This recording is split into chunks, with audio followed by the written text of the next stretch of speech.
Channel को subscribe जरूर करें ताकि आपसे हमारे मजेदार कार्टून कभी ना छूटे।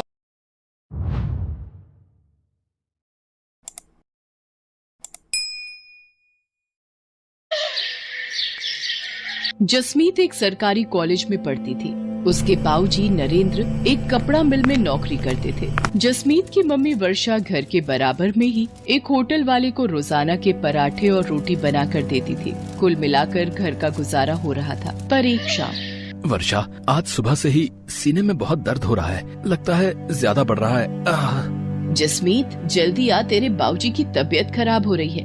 बाबूजी, क्या हुआ? मैं ऑटो लेकर आती हूँ। जसमीत और वर्षा नरेंद्र को हॉस्पिटल लेकर जाती हैं। डॉक्टर नरेंद्र का ईसीजी करता है और उसमें कुछ कमियां आती हैं। अभी तो मैं कुछ दवाइयाँ लिख कर दे रहा हूँ। यदि इन्होंने ज्यादा अपने शरीर से काम लिया तो दिल की बीमारी भी हो सकती है और यकीनन आगे चलकर ये हानिकारक है। बाबूजी, अब आप कुछ दिन बिल्कुल काम पर नहीं जाओगे, बस घर पर आराम करोगे। पर जसमीत बेटा, अगर मैं काम पर नहीं गया तो मुझे तनख्वाह काट कर मिलेगी और मिल के मालिक मेरी जगह किसी और को नौकरी दे देंगे। पर बाबूजी, आपकी तबीयत भी ठीक नहीं रहती है। डॉक्टर ने आपको आराम करने के लिए बोला है। कुछ नहीं होगा बेटा, तू मेरी चिंता मत कर। वर्षा, मेरा रोटी का डिब्बा बांध दे, मैं चला जाता हूँ। पिछले 3 दिन से नहीं गया। इतनी छुट्टियाँ लेना मेरे लिए सही नहीं होगा। नरेंद्र काम पर चला जाता है। पर आओ नरेंद्र, इससे मिलो। ये नया वर्कर तुम्हारी जगह काम करेगा। वो ऐसा है कि मुझे पता चला है कि तुम्हारी तबीयत ठीक नहीं रहती है, इसलिए डॉक्टर ने तुम्हें बेड रेस्ट बोला है। हमारे मिल को तो ऐसे वर्कर की जरूरत होती है जो चुस्त हो, मेहनती हो और अच्छा काम कर सके।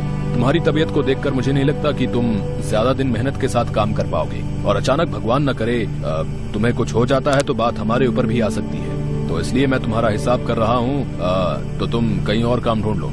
पर सर जी, एकदम से मेरा काम छूट जाएगा तो मेरे लिए बहुत मुश्किल हो जाएगी। ऐसा न कीजिए सर जी। नरेंद्र, मैं अपने बिजनेस के साथ कोई रिस्क नहीं लेना चाहता। मुझे माफ करो। बाकी ये तुम्हारे 8 दिन के इस महीने के पैसे जो तुमने काम किया था, लो। नरेंद्र निराश होकर घर आ जाता है।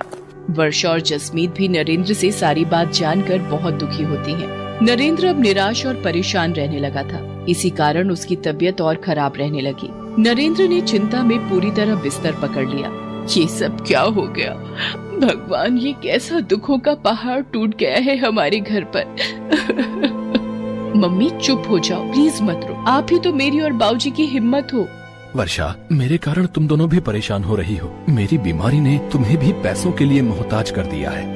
नहीं, देखो, मैं नहीं घबरा रही। अच्छा, आप दवाई ले लो और बिल्कुल चिंता मत करो। जसमीत, जा बेटा, वो दरवाजे पर होटल वाले भैया आए हैं, उनको पराठे पकड़ा दे, मैंने बना कर रख दिए थे।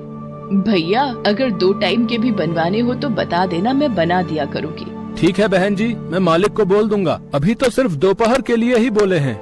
मम्मी, आप घर का काम, पापा की देखभाल, इतना थक जाते हो, फिर 2 टाइम के होटल की रोटी और पराठे कैसे बना पाओगे? मैं कॉलेज से कुछ दिन की छुट्टी ले लेती हूँ, आपको हेल्प हो जाएगी। मम्मी, नहीं जसमीत, तू पढ़ाई पर ध्यान दे। वैसे भी ये तेरा आखिरी साल है कॉलेज का, तू मेरी चिंता मत कर, मैं कर लूंगी। वर्षा दिन भर काम करके अब थक भी जाती थी। नरेंद्र की देखभाल, दवाइयाँ और घर का खर्चा सब उसी के सिर पर था। एक दोपहर जब जसमीत कॉलेज से घर आई, मम्मी, ये देखो, हमारे शहर में पराठे प्रतियोगिता होने वाली है। सबसे अनोखा पराठा के नाम से जीतने वाले को 50,000 रुपए का इनाम दिया जाएगा। मम्मी, आप इस प्रतियोगिता में ट्राई करो ना, देखना आप ही जीतोगी। जसमीत, क्या बच्चों सी बातें कर रही है? मैं और प्रतियोगिता में भाग? नहीं बेटा। पर मम्मी, इस प्रतियोगिता में भाग लेने में हर्जी क्या है? ट्राई तो करो, हो सकता है आपके बनाए हुए पराठे बहुत ही पसंद आए और आप इस सबसे अनोखा पराठा प्रतियोगिता को जीत जाओ। देखो, अगर आप जीत गए तो 50,000 रुपए से बहुत कुछ कर सकते हो। मम्मी, प्लीज मम्मी, आप मेरे लिए एक बार इस प्रतियोगिता में भाग लो तो सही। मैं आपका फॉर्म भर रही हूँ, आपको इस प्रतियोगिता में भाग लेना ही होगा। वर्षा, अगर जसमीत का मन है तो तुम प्रतियोगिता में भाग ले लो। जसमीत सही कह रही है। हो सकता है कि तुम प्रतियोगिता में जीत जाओ। जीतना हारना तो भगवान के हाथों में होता है, पर बिना भाग लिए हार मान लेना ये भी तो सही नहीं है ना। तुम्हें अपने हुनर को दिखाना चाहिए, छिपाना नहीं। ठीक है, अगर तुम दोनों कहते हो तो मैं इस प्रतियोगिता में भाग ले लेती हूँ। ये हुई ना बात मम्मी। पर आप कौन सा पराठा बनाओगे जिससे आप ये प्रतियोगिता जीत जाओ?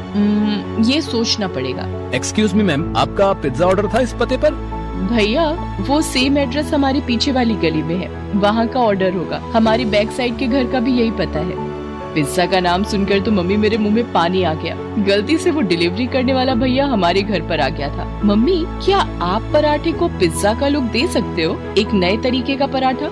कोशिश कर सकती हूँ, तू मुझे पिज्जा में लगाने वाला सामान ला दे। जसमीत वर्षा को सारा सामान लाकर दे देती है। वर्षा अपनी मेहनत और कोशिश से एक पिज्जा पराठा बनाती है। मम्मी ये पिज्जा पराठा तो बहुत ही टेस्टी बना है और देखने में भी कितना सुंदर लग रहा है। मम्मी क्यों ना आप यही पिज्जा पराठा सबसे अनोखा पराठा प्रतियोगिता के लिए बनाओ। जसमीत की बात मानकर वर्षा प्रतियोगिता में पिज्जा पराठा बनाती है। प्रतियोगिता में बहुत से लोगों ने हिस्सेदारी की थी, पर वर्षा के हाथ का बना पिज्जा पराठा देखकर जज करने वाले शेफ बहुत ही चकित रह जाते हैं। दोस्तों बहुत से पराठे देखे, पर ये पिज्जा पराठा पहली बार देखा। वर्षा जी ने इस पिज्जा पराठे पर लेयर बनाकर इसे बहुत ही खूबसूरत ढंग से प्रेजेंट किया है और खाने में भी ये बहुत ही स्वादिष्ट पराठा है। इसके लिए हम सभी जजेस की सहमति से वर्षा जी को सबसे अनोखा पराठा प्रतियोगिता की विजेता घोषित किया जाता है और ये 50,000 का नकद इनाम भी इन्हें दिया जाता है। रोहित, एक अनाउंसमेंट मुझे भी करनी है। वर्षा जी ने जिस तरह आज पिज्जा पराठा एक नए तरीके से यहाँ पर प्रस्तुत किया, ये देखकर मुझे काफी प्रसन्नता हुई है। मैं चाहता हूँ वर्षा जी मेरे साथ मेरे अपने कुकिंग टीवी शो में हिस्सा लें और मेरे शो का हिस्सा बने। इसी के साथ तालियों की गड़गड़ाहट के बीच वर्षा की आंखों में खुशी के आंसू आ जाते हैं। वो अपनी बेटी जसमीत को गले से लगा लेती है। थैंक यू सर, आपने मुझे इस काबिल समझा। आप लोगों का बहुत बहुत शुक्रिया। ये सब मेरी बेटी जसमीत और मेरे पति नरेंद्र की वजह से ही संभव हुआ है। इन दोनों ने ही मुझे प्रोत्साहित किया और मैंने प्रतियोगिता में हिस्सा लिया। आपका लाख लाख शुक्रिया प्रभु, आपने मेरी जिंदगी को एक नया मोड़ दिया है। Love you mummy. मेहनत और लगन से व्यक्ति अपने जीवन में बहुत कुछ हासिल कर सकता है और यही वर्षा ने कर दिखाया। धीरे धीरे वर्षा के पिज्जा पराठे की प्रसिद्धि दूर दूर तक फैलने लगी। पिज्जा पराठा के नाम से वर्षा ने एक नया होटल खोल लिया। साथ ही साथ टीवी शो के द्वारा वर्षा के चेहरे को नई पहचान मिली। नरेंद्र भी ये सब देखकर बहुत खुश था। धीरे धीरे उसकी तबीयत में भी सुधार आने लगा था और अब वो और जसमीत दोनों वर्षा के होटल के काम में उसका साथ देते थे। मेहनत और लगन से एक पिज्जा पराठा वाली को सफलता की ऊंचाई पर चढ़ने की नई सीढ़ी मिल गई थी।